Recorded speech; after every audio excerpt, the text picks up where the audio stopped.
Vamos ver agora a reação em vídeo de Dias Toffoli, absolutamente...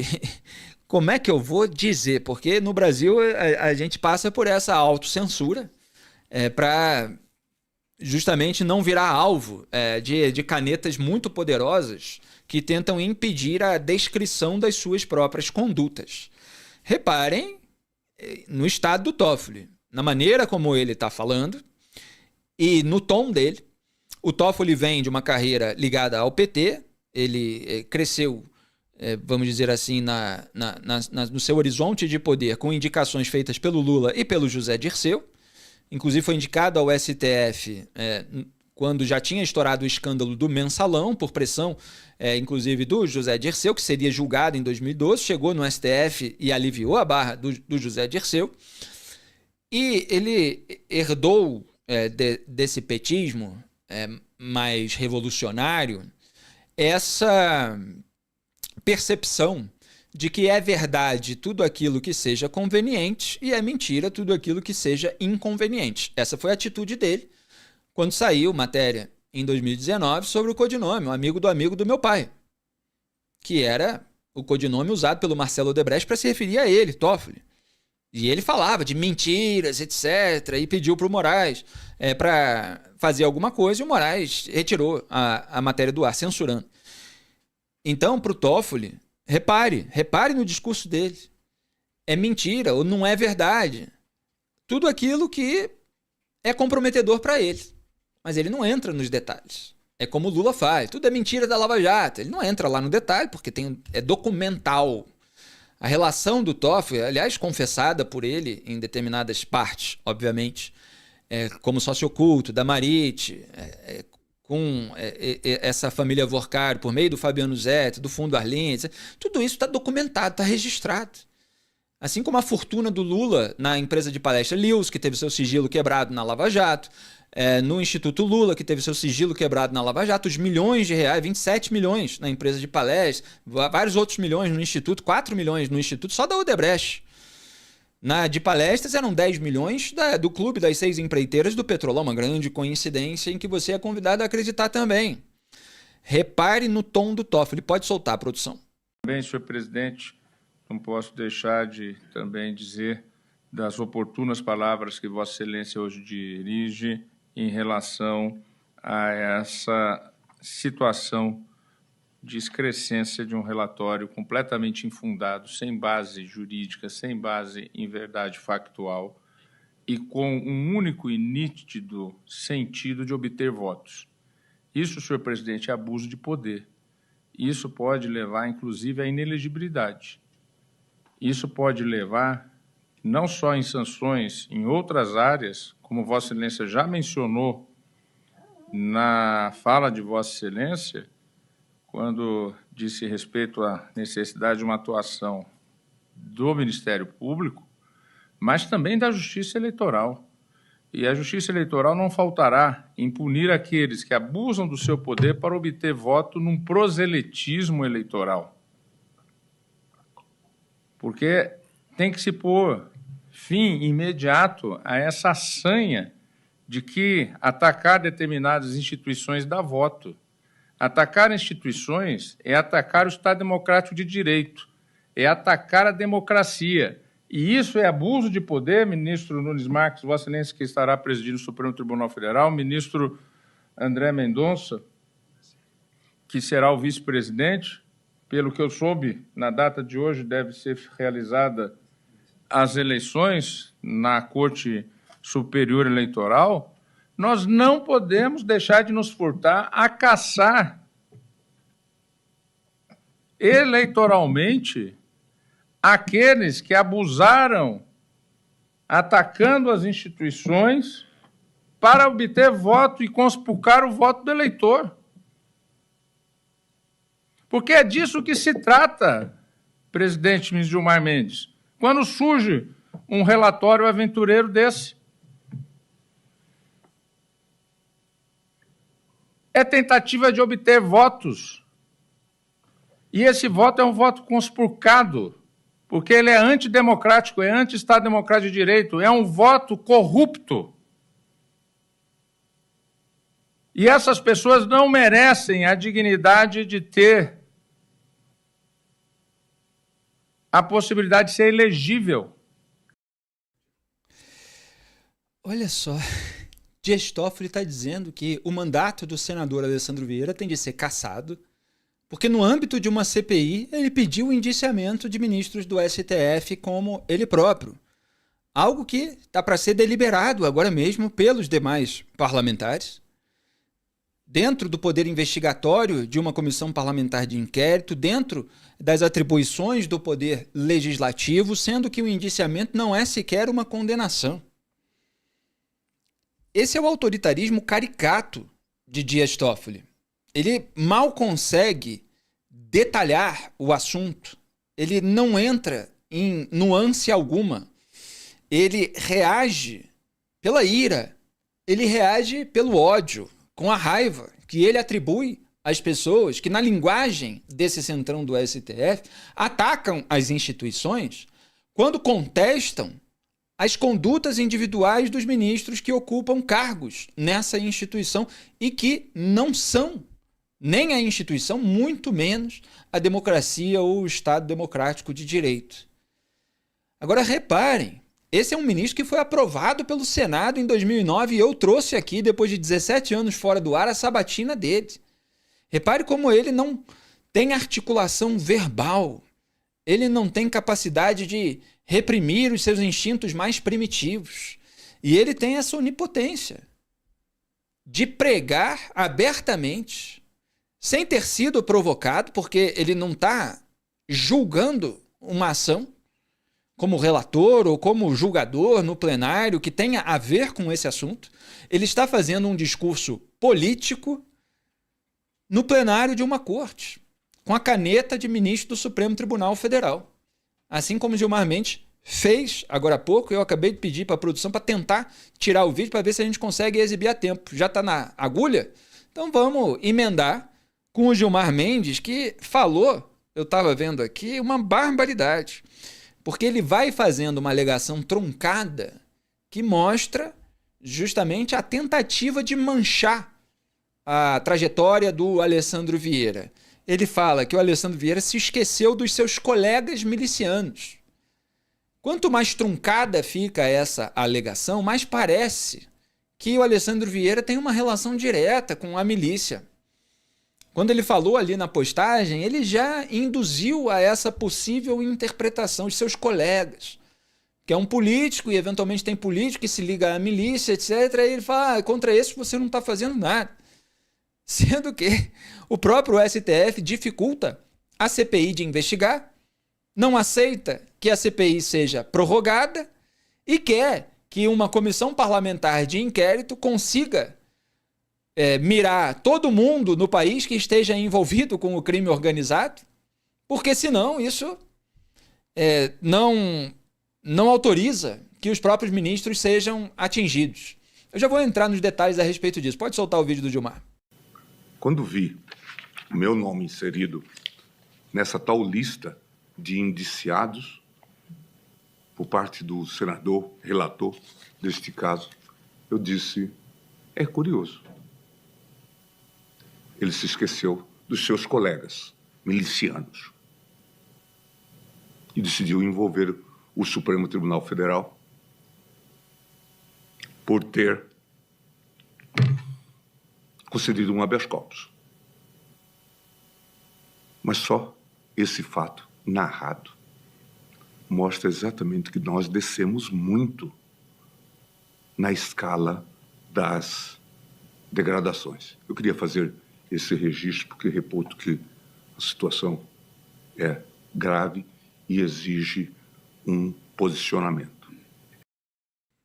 A situação é gravíssima. Que um ministro do STF fale esse tipo de barbaridade sobre um parlamentar que está fazendo o seu trabalho sem que tenha sido provocado a tomar uma decisão, a dar um voto, que fale de colegas milicianos sem apresentar qualquer elemento a respeito disso. O relatório do Alessandro Vieira é técnico, não traz qualquer ofensa a ministro do STF, registra quais foram as suas condutas e como, aliás, os ministros do STF deveriam fazer em seus votos e decisões, e que eu cobro há anos que eles façam, quem acompanha o meu trabalho sabe, compara a conduta com o dispositivo em que ele eventualmente pode ser enquadrado e fala, olha, existem elementos suficientes, como diz esse dispositivo aqui, etc. A interpretação, a argumentação, ela pode ser contestada pelos pares no Senado Federal, é o que está acontecendo nesse momento. Claro que muitas vezes não é contestado tecnicamente, é por interesses políticos, é por conchavo com os alvos do relatório. Agora, que um ministro do STF busque exercer esse poder de intimidação a um parlamentar, falando dos seus colegas milicianos, como se ele fosse um integrante, aparentemente, de uma milícia, porque quem tem colega miliciano é o quê? E, enfim, outras barbaridades aí que o Gilmar disse, assim, de deterioração, de degradação, e falando assim, olha, estão querendo criminalizar uma concessão de habeas corpus. É mentira! Porque não é uma simples concessão de habeas corpus. Não houve um pedido de HC que foi feito para o juiz natural da causa e que foi concedido. Isso nunca foi contestado. Alessandro Vieira nunca contestou uma concessão de pedido de HC dentro do processo legítimo do Poder Judiciário. Houve a ressurreição de uma ação foi ressuscitada, uma ação de uma outra CPI, transformado um mandado de segurança em habeas corpus para pessoa jurídica, para anular a quebra de sigilo determinada em CPI, como as CPIs sempre fizeram, para blindar um colega de tribunal. E olha como o Gilmar, nos seus truques retóricos, reduz a como se fosse uma criminalização de uma simples concessão de HC. Então são essas manobras, tanto jurídicas quanto retóricas, que precisam ser apontadas e desmascaradas.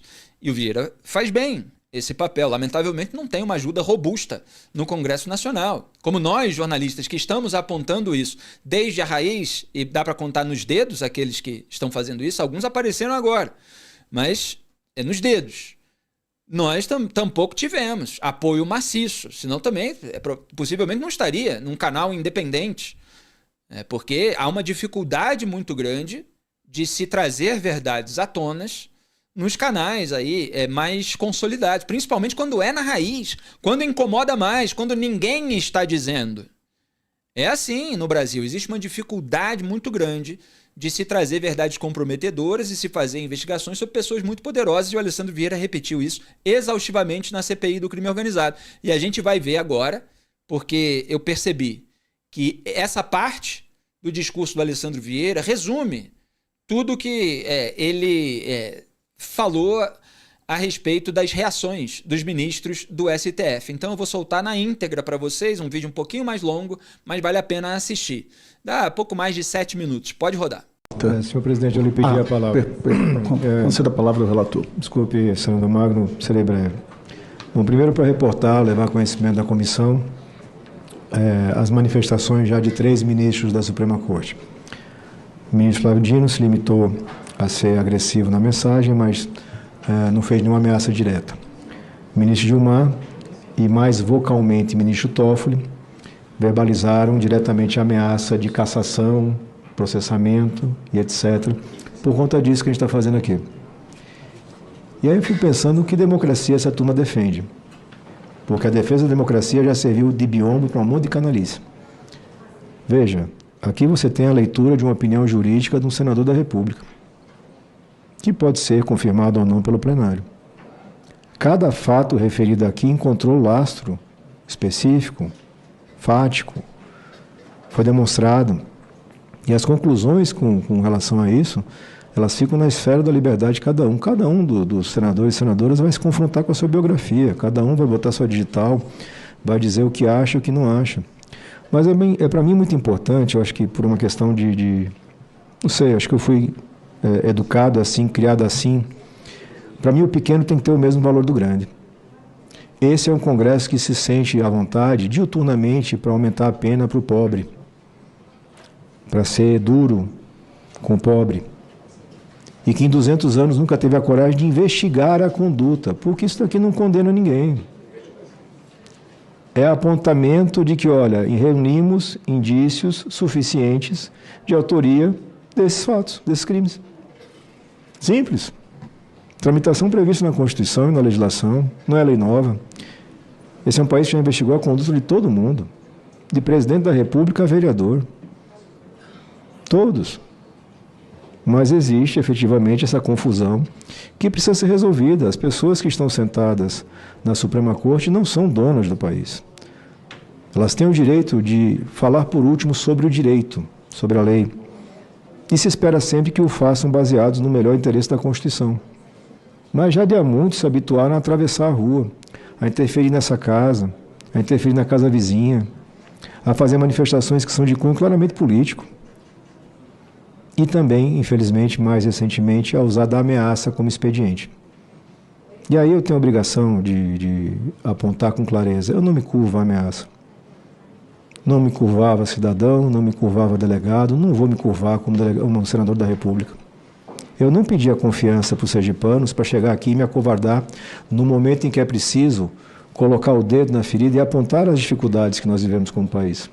Um país desigual, um país injusto, e onde tem gente que se acha no direito de apontar o dedo e arrogantemente dizer o que pode e o que não pode um representante do povo falar, entender, se manifestar. Mas o enfrentamento disso há de ser feito dentro dos limites democráticos. Nós precisamos enfrentar o abuso, essa tirania, dentro dos limites democráticos. Isso significa que a gente tem que votar, que a gente tem que discutir, que a gente tem que orientar o cidadão. Esse cidadão também, por sua vez, vai novamente ser chamado a votar, agora muito brevemente. E cada etapa institucional vai ser rompida, porque, vejam, se a gente dá passos atrás na história, investigar poderoso sempre foi difícil. Sempre foi difícil. Na nossa história, na história de qualquer país. Investigar rico, dono de cargo poderoso, dono de cadeira poderosa, sempre foi difícil. Sempre foi difícil. Mas não foi impossível. Porque a sociedade foi amadurecendo e chegando. Ninguém nunca imaginou que fosse ver um bilionário preso, presidente da República afastado e preso. Ninguém nunca pensou em ver general, 4 estrelas preso. Representantes dessa casa, da Casa Baixa, da Câmara dos Deputados, presos. Por que há de existir no Brasil uma categoria que não pode ser admoestada, que não pode ser questionada de forma técnica e respeitosa? Não há aqui nenhuma palavra de ofensa, de agressão, nem aos membros do Supremo, nem a seus familiares, muito menos à instituição. Mas, de novo, renovam a mesma estratégia. E eu fico alarmado de ver que colegas atravessam a rua para pisar na casca de banana. Que o governo, mais propriamente, faz isso. Porque essa não é uma crise do governo. Essa é uma crise de integrantes do Supremo Tribunal Federal, que precisam prestar contas da sua conduta, simples assim. Que precisam compreender os limites que a Constituição impõe também a eles, como cidadãos que são brasileiros. E a gente persiste nessa rotina de erros e abusos. Presidente, na leitura que fiz, eu não apresentei as considerações finais. Elas estão disponíveis para todos. Não vou ocupar o tempo de vocês. Apenas reforçar aquilo que eu falei das lacunas, da insuficiência orçamentária. Polícia Federal com 40% de déficit de quadro funcional. ABIN 80% de vacância nos cargos. Receita 40% de efetivo vago. Banco Central perdeu 25% agora só na última década para a aposentadoria. CVM, absurdo. COAF, mais ainda. E, ao final dessa fala, registrar, senhor presidente, que os resultados aqui consolidados demonstraram que a CPI cumpriu sua missão constitucional. A CPI investigou, diagnosticou e propôs. Os indiciamentos dos ministros Supremo e do Procurador-Geral da República por crime de responsabilidade são medida inédita e historicamente necessária, porque representam a reafirmação do princípio republicano de que nenhum agente público, por mais elevada que seja sua posição, está acima da lei ou imune ao controle democrático. Não se trata de atacar ou enfraquecer o Poder Judiciário, ou muito menos se trata de disputa eleitoreira. Se trata de fortalecer o Poder Judiciário, por meio da exigência de condutas éticas e probas. O crime organizado no Brasil não é um problema limitado, circunscrito à segurança pública. É uma questão de soberania nacional. Enquanto organizações criminosas, violentas ou não, exercerem seu poder sobre territórios, populações, instituições, o Estado Democrático de Direito permanecerá fragilizado. A resposta a esse estado de coisas exige vontade política, recursos compatíveis, integração institucional e, acima de tudo, o compromisso inegociável com a legalidade e com a transparência. Confio que o Senado Federal, que essa comissão, que os deputados e o Poder Executivo darão devido encaminhamento às propostas aqui feitas, que são em benefício, as propostas, da segurança de todos os brasileiros. E, por fim, presidente Fabiano Contarato, eu resgato aqui uma constatação dura de uma entrevista de Ariano Suassuna, que disse que era pernambucano, Humberto, porque é tão amado em Pernambuco e quase apanha dos paraibanos, porque é paraibano, por muito tempo radicado em Pernambuco. Resgato a constatação dele, segundo a qual é muito difícil você vencer a injustiça secular, que dilacera o Brasil em dois países distintos, o país dos privilegiados e o país dos despossuídos. E complemento com as minhas palavras, é mesmo muito difícil enfrentar essa injustiça secular, mas não há de ser impossível. Na verdade, esse enfrentamento da injustiça se constitui uma missão urgente e fundamental, porque desistir do Brasil não pode ser uma opção. Tá aí o Alessandro Vieira, muito firme nas suas convicções, muito corajoso para fazer esse relatório aqui no Brasil. Ele não fugiu para os Estados Unidos para ficar gravando vídeo e postando em rede social com ofensas aos ministros do STF. Ele participou como relator de uma comissão parlamentar de inquérito, ele reuniu todos aqueles elementos fáticos, factuais a respeito das suas condutas, ele enquadrou essas condutas nos dispositivos legais, apresentou um relatório para deliberação dos pares e está sendo alvo já de retaliação, de tentativa de intimidação, de pressão por investigação e cassação de mandato por ameaças, muitas vezes veladas, mas ele próprio as chamou como tal. É bastante diferente de muita gente que posa de antissistema em discurso em carro de som e rede social. Então, isso é preciso ser dito sobre esse senador que está fazendo história, porque é uma medida inédita. Sei lá eu, a respeito de opiniões dele sobre um monte de outras coisas, provavelmente temos um monte de discordâncias. Agora, em relação a investigar ministros do STF, pelos motivos certos, que são esses que ele tem apontado, que eu apontei ao longo do meu trabalho muito antes de haver esses relatórios, aí eu acho que há uma razão muito forte, um argumento muito forte. Claro que é passível de discussão sobre elementos específicos, sobre os caminhos, etc. Fato é que eles se blindam por todos os caminhos, vão tentando fechar todos, e quando aparece algum em que se consegue, eles dizem que não pode ser esse. Essa é a tática da casta que ocupa a cabeça do sistema. Olha, eu vou tentar não deixar ponto sem nó aqui. O Gilmar Mendes falou que não poderia ser feito indiciamento de ministro do STF por comissão parlamentar de inquérito. Não tem nenhum veto na Constituição a respeito disso. Não tem nenhum veto na lei de impeachment a respeito disso. Aliás, quem quer alterar a lei em benefício do próprio centrão do STF é o Gilmar Mendes. Eu fiz vídeo aqui no verão a respeito da mudança que ele fez no rito de impeachment. Inicialmente, falando ali da necessidade de um quórum qualificado, de um quórum maior para aprovar o pedido de impeachment e que só o PGR, só o Procurador-Geral da República, e o atual é o ex-sócio dele, poderia fazer esse pedido, e não qualquer cidadão, como prevê a legislação brasileira. Então agora, além de tentar impedir qualquer cidadão, ele quer definir qual é o caminho dentro do Congresso pelo qual se pode fazer esse pedido. Quer dizer, uma interferência clara. Não tem um veto na legislação. Pelo contrário, se tem uma abertura enorme. Se diz que qualquer cidadão pode apresentar perante o Senado. Imagine se um senador, então, pelos instrumentos do Senado, não pode apresentar um pedido de indiciamento de crime de responsabilidade. Então é sempre uma tentativa de se criar uma alegação pretensamente técnica para fins de blindagem ou de impunidade.